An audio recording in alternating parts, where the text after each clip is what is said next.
Sais-tu que tu as seulement besoin de 5 temps grammaticaux pour maîtriser 90% du français écrit et parlé? Alors oublie les 15 temps des manuels et concentre-toi sur l'essentiel. Dans cette vidéo, nous allons passer en revue ces 5 temps grammaticaux et voir comment ils peuvent transformer votre fluidité et votre compréhension du français. Je vais aussi te donner des exemples concrets, des astuces simples pour les utiliser dès à présent. Et pour t'aider encore plus, j'ai préparé un PDF gratuit avec toutes les explications, encore plus d'exemples et un quiz pour t'entraîner. Alors, ne manque pas cette opportunité pour améliorer ton français. Le lien est juste en dessous dans la description. Commençons par le temps le plus utilisé en français, le présent de l'indicatif. On l'utilise d'abord pour parler de ce qui se passe maintenant. Prenons des exemples. Je regarde cette vidéo. Ou encore, il pleut dehors. Mais on emploie aussi le présent de l'indicatif pour parler de nos habitudes.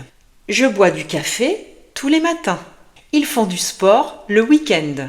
On utilise aussi le présent de l'indicatif pour exprimer des vérités générales. L'eau bout à 100 degrés. Le soleil se lève à l'est. Ce qui surprend souvent les apprenants, c'est qu'on utilise aussi le présent pour parler du futur proche. Prenons quelques exemples.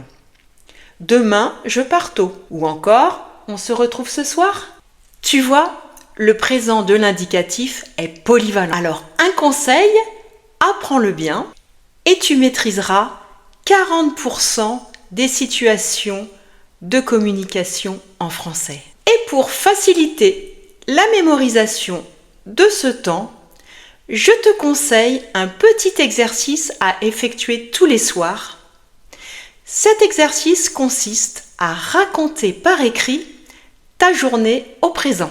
Pas besoin d'en écrire des tartines, seules quelques phrases suffisent pour que le présent de l'indicatif devienne pour toi facile à utiliser. Maintenant que vous connaissez bien le présent de l'indicatif, qui sert à parler de ce qui se passe maintenant et de ses habitudes, voyons un autre temps très important, le passé composé.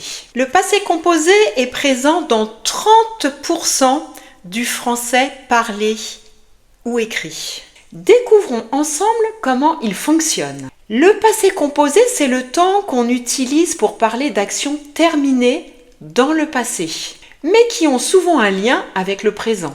C'est le temps numéro 1 pour raconter des expériences ou des événements récents. Par exemple, j'ai visité Paris. Tu as déjà vu ce film?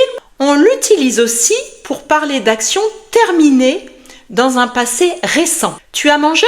Oui, j'ai déjà déjeuné.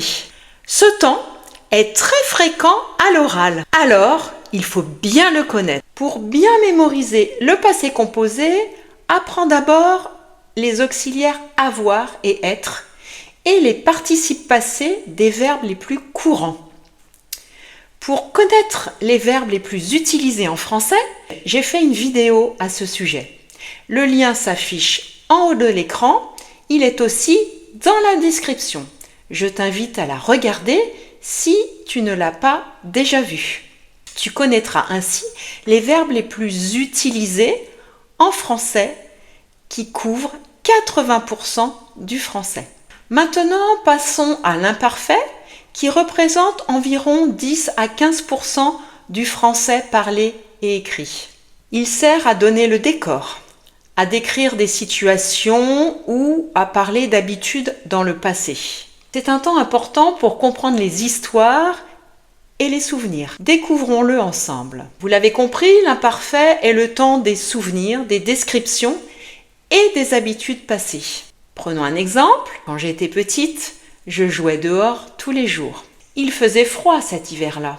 Un petit conseil, lorsque tu racontes une histoire, pense à utiliser l'imparfait pour décrire et le passé composé pour raconter les actions principales. Passons maintenant au futur simple. Le futur simple est moins utilisé que le futur proche à l'oral, mais il reste important pour parler de prévision ou dans un contexte formel. Par exemple, il fera beau demain.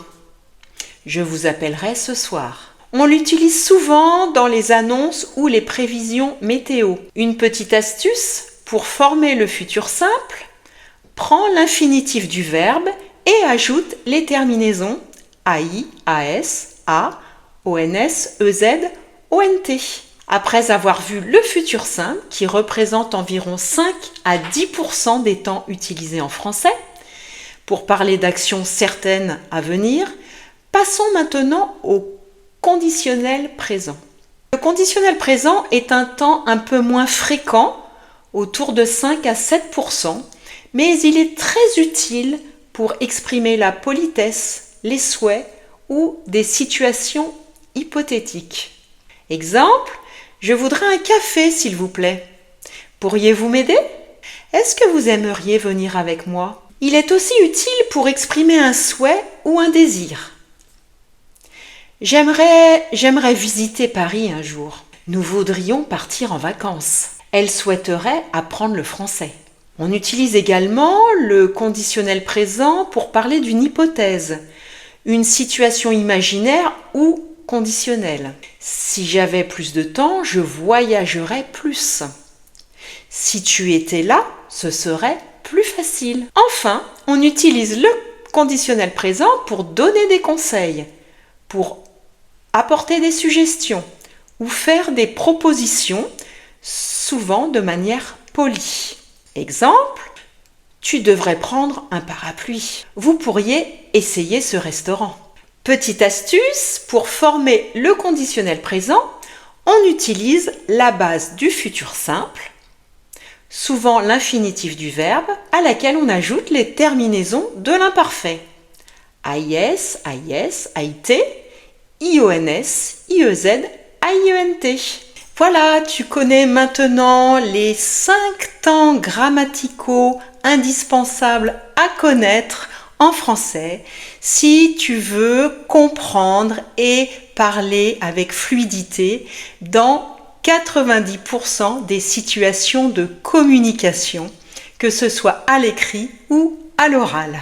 N'oublie pas de télécharger le PDF gratuit juste en dessous pour réviser et tester tes connaissances. Et dis-moi en commentaire lequel de ces 5 temps te semble le plus difficile à maîtriser. J'ai hâte de lire vos réponses. Enfin, n'oublie pas de laisser un petit like si cette vidéo t'a plu, ça fait toujours plaisir. Et je te dis à très bientôt pour de prochaines vidéos.